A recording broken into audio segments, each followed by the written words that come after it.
I'm gonna show you how to, even though it's not a bedroom, it's a bathroom, but it's locked.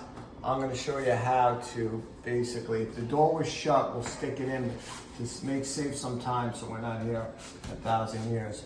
I'm gonna shut that door like that. Okay, now look, you can't get in.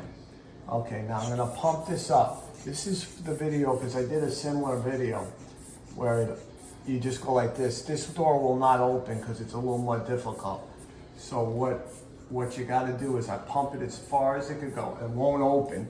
Okay, now you can get a little screwdriver or a big one depending what you can get in the door jamb. Now you stick it right in there, apply pressure over there, and it opens.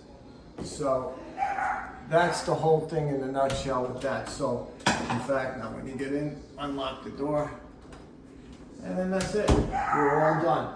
You know, depending on the lock, that's where this was a little difficult because you could pump it all you want. It wasn't going to open.